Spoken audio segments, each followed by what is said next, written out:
is, homies? Make flipper pants all up in this hizzy. Welcome back to another episode of Recipe Review, the show where I find recipes online and review them. On the chopping block for today is an older video of Sam the cooking guy with his preparation for ribeye steak. However, I have to confess something. I have used this recipe before. I believe that it could work for more than just ribeye.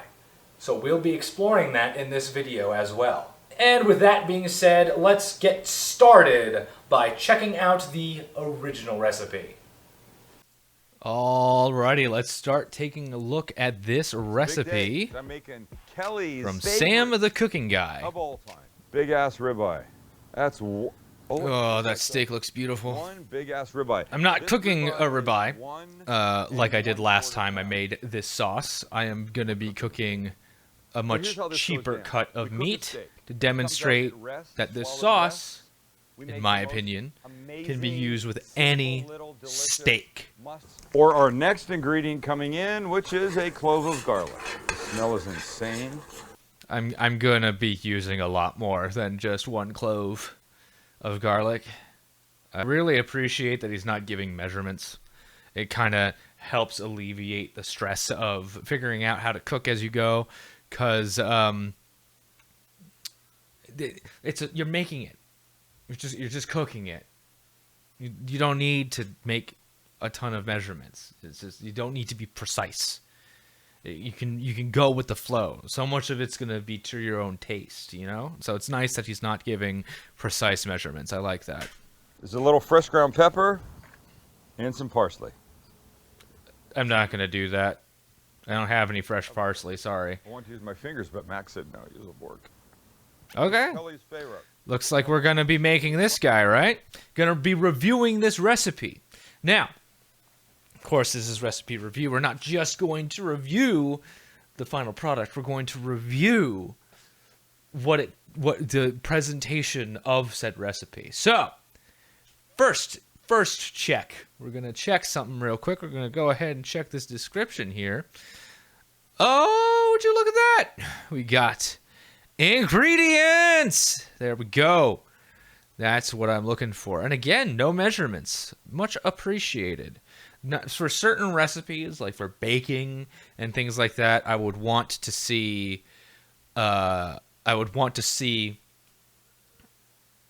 Measurements. But this isn't baking. This is cooking a steak. You don't need measurements.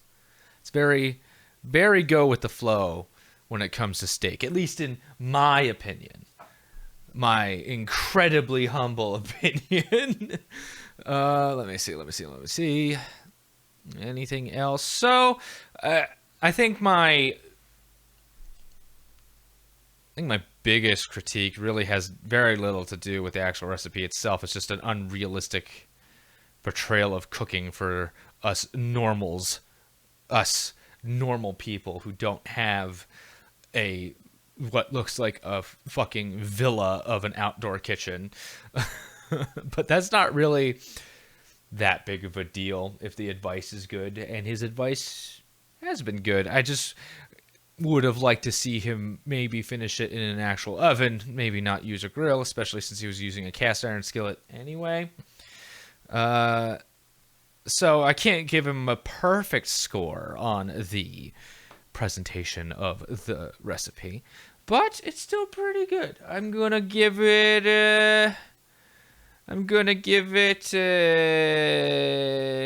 4 thumbnails of Gordon Ramsay on the floor in a fetal position. Out of 5.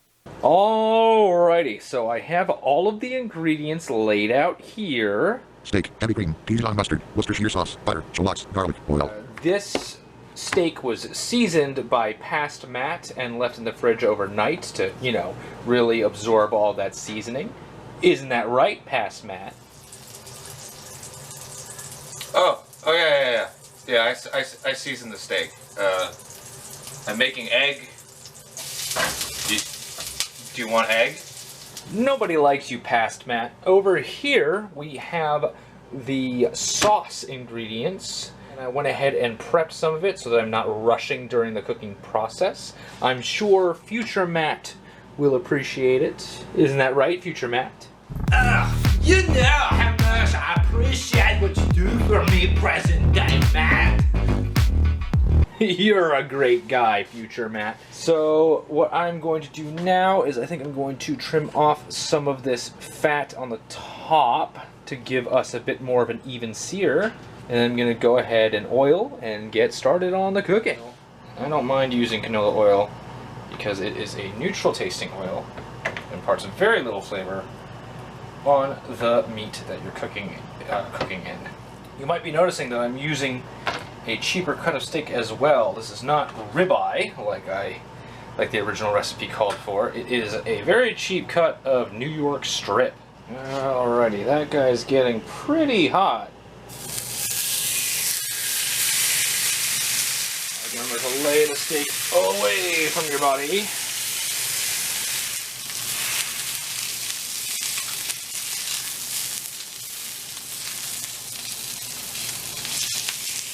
Oh yeah, see, look at all that crust right there.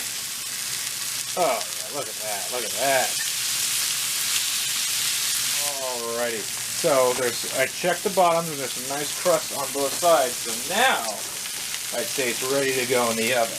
I'm going to wear a glove.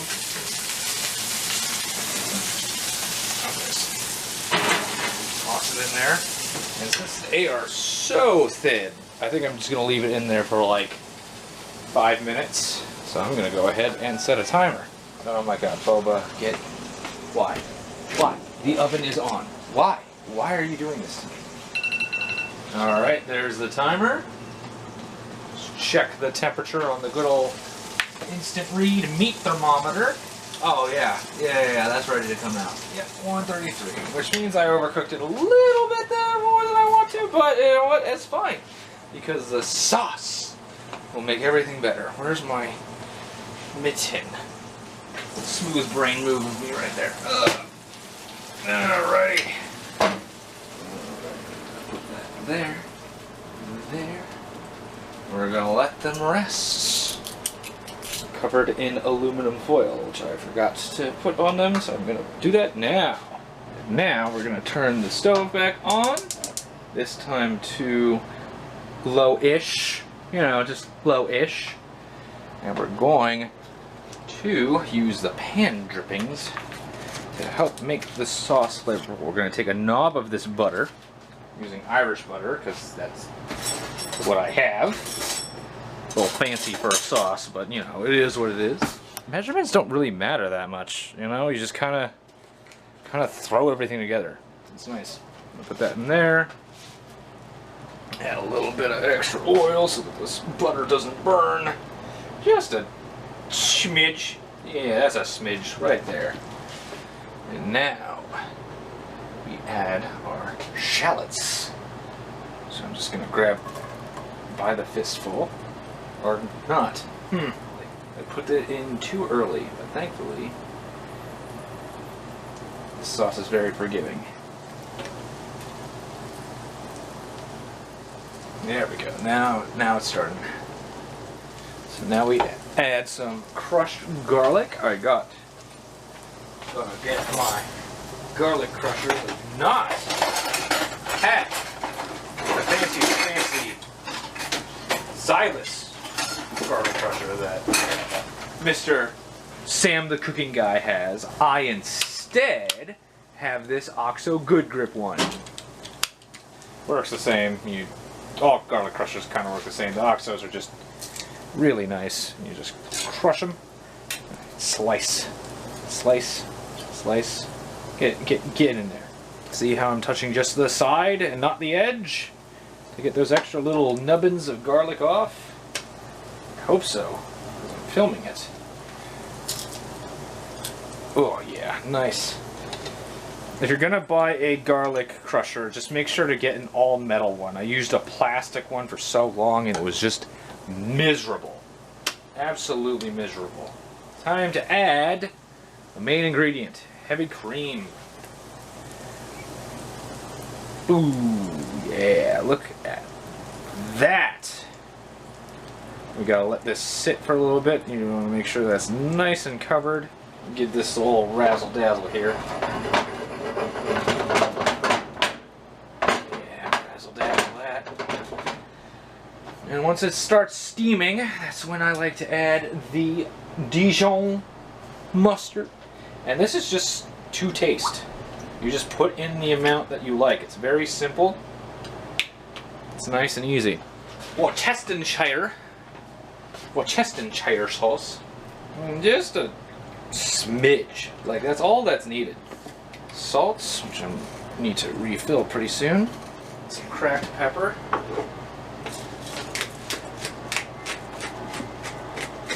And then we're gonna mix.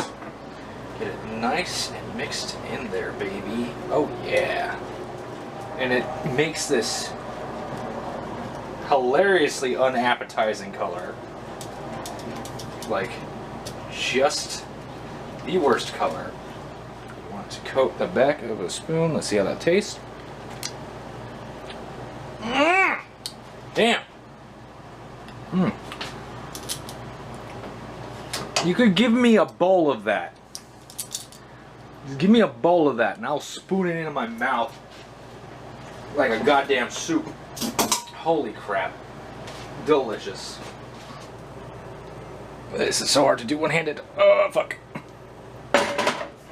Alrighty, and so we're gonna prepare the steak in a very similar way where we cut it on the diagonal. Right now I'm trying to figure out which way the grain is going. It looks like it's going that way, so I'm gonna cut it in half just to be sure. And yeah, it does look like the grain is going that way, so we're gonna go ahead and... So this ended up medium well. Not how I like to have my steak. I like to have my steak rare, but you know what? It's my own fault for not being ready, because I haven't cooked small steaks like these in a very long time. I'm just gonna have another little fish. There's a little horror sauce. And then go ahead and just... Oh, yeah. Okay, so here we have it. The delicious sauce. I call it my second date sauce because I guarantee you if you make this, you will get a second date. Now we're going to go ahead and just have a little bite.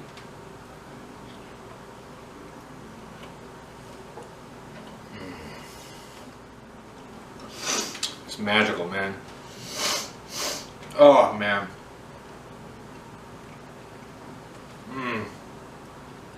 I love this sauce.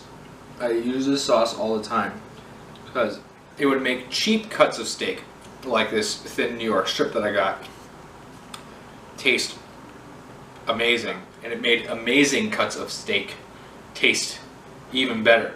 The mustard helps cut through the richness a lot, which is hilarious because the sauce is also incredibly rich, but it, like, you know, it helps. And boy, it will get you to eat way more steak than you should, and will put you to sleep. I give this recipe 10 Django Fett from Tony Hawk's Pro Skater 4 doing kickflips out of 10. And now I'm gonna eat this fucking steak, bro. Holy shit, that is delicious. And I didn't even have to spend $100 on it. Hello. Future Matt here to tell you that you can put your sauce in the fridge and it will keep for several days. Make sure to eat your leftovers with the sauce will stay delicious. Now what you